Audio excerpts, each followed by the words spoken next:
Hei, lämpimästi tervetuloa Kasvisten terveyshyödyt ja miten lisätä kasviksia päivään webinaariin. Minun nimi on Linda Kovanen, olen ravintovalmentaja ja kotitalousopettaja ja opetan myös ravitsemusta toisella asteella. Tänään puhutaan siis kasviksista ja aloitetaan ravitsemussuosituksista. Eli ravitsemussuosituksiahan usein ehkä pidetään liian rajoittavina ja niitä ei hirveästi arvosteta. Ainakin minulla on vähän tämmöinen kokemus, korjatkaa jos olen väärässä. Mutta niissä on itse asiassa tosi hyvä tarkoitus ohjata ihmisiä syömään monipuolisesti, kohtuudella, terveellisesti, herkkuja unohtamatta. Ja siellä otetaan hyvin huomioon erilaiset ihmiset, eri-ikäiset ihmiset, onko jotain erityisruokavalioita tai sitten jotain yliherkkyyksiä, niin kaikille on siellä annettu hyvät ohjeet.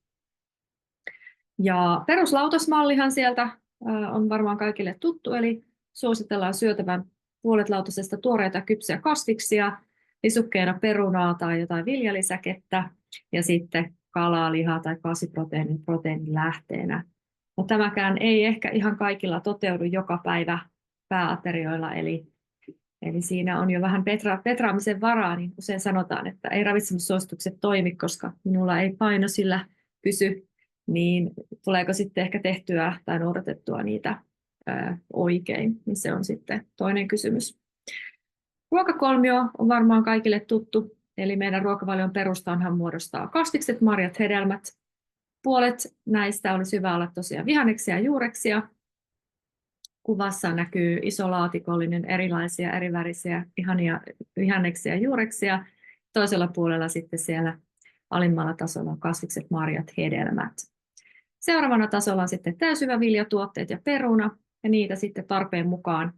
Vähän riippuu siitä, minkä kokoinen ihminen on, miten paljon kuluttaa, niin kuinka paljon tarvitsee näitä hiilihydraatin lähteitä siellä. Kuituahan me sieltä saadaan tosi hyvin, eli ilman täysjyväviljaa on aika vaikea saada riittävästi kuitua, ellei syö tosi paljon kasviksia, niin siksi nämä on erityisen tärkeitä meille. Seuraavalla tasolla on sitten maitovalmisteet, kasvimaitoa tai eläinperäistä, ja mielellään vähän rasvaisina, koska sieltä tulee muuten sitä kovaa rasvaa sitten meidän ruokavalioon. Pehmeä rasvan lähteenä joka päivä kasviöljyä, margariinia, pähkinöitä, siemeniä, avokadoa. Ajatellaan, että itse asiassa 2/3 päivän rasvoista olisi hyvä olla näitä pehmeitä ja 1/3 tulla sitten noista kovista eläinrasvoista tai kookuksesta. Sitten kala- ja siipikarjan lihaa. Niissä ei ihan hirveitä rajoituksia ole. Kalaa 2-3 kertaa viikossa eri kalalajeja vaihdellen. Ja sitten broileria ajatellaan, että se on ravitsemuksellisesti hyvä vaihtoehto, koska siellä ei ole sitä kovaa rasvaa ja ilmastoystävällisesti tuotettua, niin se on ihan hyvä valinta. Mutta sitten on tämä punaisen lihan lohko. Eli uusissa ravitsemussuosituksissa itse asiassa suositellaan punaisen lihan vähentämistä entisestään. Nykyäänhän se on ollut 0,5 kiloa viikossa, niin suositellaan, vai onko ollut peräti 700 grammaa? Tämä pitääkin tarkastaa. Mutta nykyään uusissa ravitsemussuosituksissa sanotaan, että 350 grammaa maksimissaan punaista lihaa, eli lehmänauta porsassa. Ja sitten sattumat, eli siellä niitä herkkuja, kovaa rasvaa, paljon sokeria sisältäviä herkkuja. Toki niitä saa ruokavaliossa olla, mutta kohtuudella. Ja tosiaan meillä on tulossa marraskuussa 2024 uudet ravitsemussuositukset, ja niissä ehkä suurin uudistus on just tämä kasvisten syönnin lisääminen. Eli entisestä 0,5 kilosta suositellaan lisäämään jopa 800 grammaa päivässä. Niin jos nyt on ollut se 6 kourallista oman kouran kokosta, niin sitten tämä tarkoittaisi 10 kourallista. 1 kourallinen voisi olla esimerkiksi keskikokoinen tomaatti tai porkkana, tai sitten raasteena salaattina 1,5 desiä tai 1,5 desiä jotain kypsennettyjä kasviksia. 1 desi marjoja tai 1 keskikokoinen hedelmä. Ja pitää muistaa, että mehut ei kuulu tähän suositukseen, eli niiden ravintoarvo ei ole niin hyvä, sieltä puuttuu esimerkiksi kuitu, niin sitä ei lasketa tähän suositukseen mukaan. Eikä myöskään perunaa, koska se on pääasiassa hiilihydraatin lähde. No, aika kunnianhimoinen suositus ja tavoite tuo 800 grammaa, koska nytkään suurin osa suomalaisista ei pääse tuohon puoleen kiloon. Eli pari vuotta sitten on teetetty tämmöinen kysely noin 27 000 ihmiselle Suomessa, ja työikäisistä naisista noin 37% kertoi syövänsä vähintään 2 annosta kasviksia päivässä ja miehistä noin 17%, eli aika huonot lukemat. Mutta sitten kun ikääntyy, niin yli 65-vuotiailla lukemat on vähän paremmat, eli miehillä siellä noin 30% vastasi kyllä, että vähintään kerran päivässä kasviksia ja marjoja, ja sitten naisista yli 40%. Mutta tämä ei siltikään ole hirveän hyvä tulos. Totta kai me haluttaisiin, että se on se 100%. Myös koulutustason on huomattu vaikuttavan kasvisten syöntiin, eli matala koulutustaso korreloi sitten sen kanssa, että ei syö välttämättä niin paljon kasviksia. No miksi niitä kasviksia nyt sitten kannattaisi syödä? No kasvikset parantaa meidän vastustuskykyä, eli me ei sairastuta niin herkästi erilaisiin mikrobi- tai muihin sairauksiin. Kasvikset on kevyitä, niissä on vähän energiaa, niillä saa kuitenkin vatsan täyteen, niin ne auttaa painon hallinnassa. Kasvikset sisältää paljon kuitua. Kuitu pitää meidät kylläisenä ja edistää monin tavoin meidän terveyttä. Ja kannattaa mahdollisuuksien mukaan aina syödä kasvikset kuorineen, koska siinä kuoressa on suurin osa kasviksen kuidusta. Kotimaiset hedelmäthän voi hyvin syödä kuorineen. Jos epäilee, että on likaisia tai muuten, niin toki kannattaa kuoria, mutta juureksiakin esimerkiksi, mä kotimaisia juureksia pyrin tekemään aika usein ihan kypsentää kuorineen, pesen vaan huolellisesti. Esimerkiksi uunijuurekset tai lohkoperunat, niin totta kai kannattaa jättää kuoret sinne mukaan. Ja kasvikset auttaa alentamaan meidän verenpainetta, verensokeria sekä veren kolesteroliarvoja.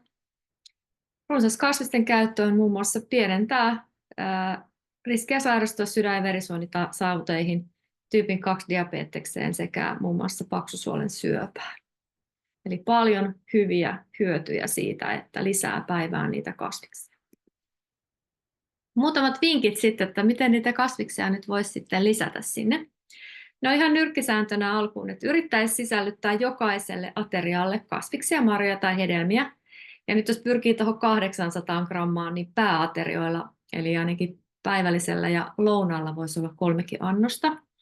Mutta sitten näillä pienemmillä, niin sanottu pienemmillä aterioilla, no ehkä aamupala lasketaan myös siihen pääateriaksi, niin siellä voisi olla sitten sitä 2 annosta, niin sittenhän me päästään jo aika pitkälle. Ja paitsi että se määrä, niin myös se, että siellä olisi mahdollisimman monipuolisesti niitä kasviksia, niin käytettäisiin eri värisiä, niin saadaan kaikki terveyshyödyt sieltä irti. Kasviksia voisi vaikka pilkkoa valmiiksi jääkaappiin napostelua varten, ja esimerkiksi lapsille itse harrastan tätä, että laitan kippoihin valmiiksi, sitten he jaksaa odotella siinä sitä ruokaa ja ei tule syötyä ehkä mitään turhaa leipää tai vastaavaa, niin kasvikset pilkottuna maistuu usein tosi kivasti. Kasviksia on helppo upottaa erilaisiin ruokiin, kuten keittoihin, laittaa sinne vaikka vähän enemmänkin niitä, kun et usein ajatellaan, että peruna on enemmän kuin kasviksia, niin miksei voisi olla joskus vaikka vähän toisinpäin. Pastaruokiin voi osan pastasta hyvin korvata erilaisilla kasviksilla, ja smoothien voi hyvin upottaa myös kasviksia marjoja ja hedelmien lisäksi, jos on tehokas laite siellä kotona. Kasvisraaste sopii useimpiin lämpimien ruokien joukkoon jatkamaan sitä vaikka jauhelihamassaa tai vastaavaa. Ja kasvisraaste sopii myös suolaisen piirakkapohjan taikinaan tai vaikka sämpylöiden taikinaan. Kannattaa muistaa myös hyödyntää erilaiset pakastekasvikset. Sitten on olemassa paljon valmissalaatteja, valmissoseita, mikä helpottaa sitten arjessa niiden kasvisten lisäämistä. Ja jossain vaiheessa mulla oli vähän semmoinen tunne, että hedelmät oli jotenkin kiellettyjen listalla, kun piti hallita painoa, että puhuttiin tuolla kaikenlaisissa dieteissä, että hedelmiä ei saa syödä kuin vaikka 1 päivässä. Niin mun mielestä se on ihan höpöä, koska hedelmät on itse asiassa tosi kevyitä ja niitä on kiva rouskutella jos tekee pikkusen mieli jotain makeaa, niin tässä hyvin havainnollistetaan se, että 200 grammaa makeisia vastaa 2,3 kiloa omenoita, niin aika helposti tuommoinen 200 gramman karkkipussi voisi sujahtaa suuhun, mutta yritäpä syödä 2,3 kiloa omenaa, niin ei niin helppoa. Eli havainnollistetaan se, että hedelmissä on itse asiassa 10 kertaa vähemmän energiaa kuin karkeissa. Puhumattakaan niistä terveyshyödyistä, niin mielestäni omenaa vaan suuhun, jos tekee mieli. No sitten mennään itse vielä kasvisruokavalioasiaan. Kannattaa muistaa, jos kokeilee täysvegaanista ruokavaliota, niin lautanen jaetaan itse asiassa 3 yhtä suureen osaan. Ajatellaan, että sinne niitä palkokasveja ja noita viljatuotteita kannattaisi ottaa vähän enemmän kuin tuossa meidän sekasyöjän lautasmallissa siitä syystä, että saadaan sieltä sitten vähän enemmän energiaa ja sitten monipuolisemmin niitä proteiinilähteitä, aminohappoja. Tällainen olisi tosiaan kasvissyöjän lautasmalli. No mites lihaa voisi sitten korvata ruokavaliossa? No, kanaa voisi korvata soijasuikaleilla, eli niitä kuivia soijasuikaleitahan on kaupoissa. Ja sitten tofu käy hyvin, koska se on myös semmoinen miedonmakuinen ja vaalea, niin sitä voi vaikka murustella, niin se näyttää itse asiassa aika pitkälti kanasuikaleelta. Maustaa vaikka karrilla tai kurkumalla. Jauhelihan korvaamiseen löytyy paljon vaihtoehtoja. Soijarouhe, kasvisjauhis, erilaiset kasvijauhikset, härkis, nyhtökaura muun muassa. No, kalan voisi korvata tofulla, eli on olemassa esimerkiksi sellainen ruokaohje kuin kalaton keitto, jossa on sitten tofua laitettu sinne tilalle. Tonnikalalle löytyy myös korvaa ja tämmöinen soijasäilyke. Pirkalla on ainakin omansa, niin tykkäsin tosi paljon, kun kokeilin sitä, niin ei välttämättä aina tee mieli sitä tonnikalaa tosiaan kotiin ostaa, niin tämmöistä soijasta valmistettua helppokäyttöistä tölkkiruokaakin olemassa. No toki myös pihveille ja nuketeille ja muille löytyy sitten omia kasvisvaihtoehtoja. Eli taivas on rajana ja itse ainakin 25 vuotta kasvisruokailijana olleena, niin olen aika iloinen siitä, miten paljon vaihtoehtoja nykyään kaupasta löytyy, miten paljon helpompaa se ruoanvalmistus on kuin vaikka silloin 25 vuotta sitten. No entäs sitten, jos on herkkä vatsa, mutta haluaisi lisätä kasvisten käyttöä ruokavaliossa, niin miten silloin kannattaisi toimia? Se on hyvä huomata ja tiedostaa, että syynä näihin vatsaoireisiin on usein kasvisten sisältävät FODMAP-yhdisteet, eli tämmöiset huonosti pilkkoutuvat yhdisteet. Niin tähän me voidaan vaikuttaa vähän tämän ruoan näiden kasvisten prosessoinnilla. Eli kun me säilötään vaikka papuja veteen, niin näiden FODMAP-yhdisteiden määrä siellä pavuissa vähenee. Eli on usein huomattu, että tuommoiset purkkipavut käy paremmin kuin sitten itse keitetyt pavut.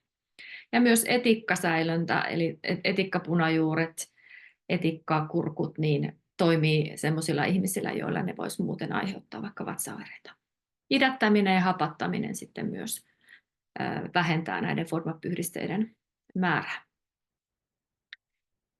Ja tofu-valmistuksessa itse asiassa, kun tofu tehdään siis soijamaidosta, niin soijamaitoa prässätään, niin siinä prosessissa se FODMAP-yhdiste vähenee merkittävästi. Eli tofua ajatellaan usein, että se on itse asiassa aika vatsaystävällinen vaihtoehto. Tempe on sitten itse asiassa vielä parempi. Tempehän on fermentoitua soijapapua ja sitä voidaan toki valmistaa myös lupiineista, mutta perinteisesti sitä on tehty juuri tästä soijapavusta. No, mitä se fermentointi nyt sitten tarkoittaa? Niin fermentoinnilla tarkoitetaan tämmöistä mikrobiologista käymistä. Ja tätä on käytetty tuhansien vuosien ajan jo Aasiassa ja ihan huipputerveellistä ruokaa saadaan tällä fermentoinnilla ja vatsaystävällistä ruokaa.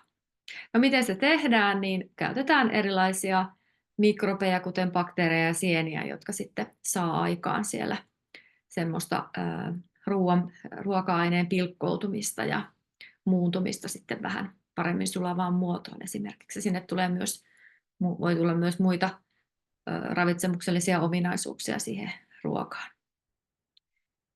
Ja tosiaan fermentointi helpottaa muun muassa soijapavun imeytymistä elimistössä, koska se pilkkoo sieltä niitä imeytymättömiä yhdisteitä.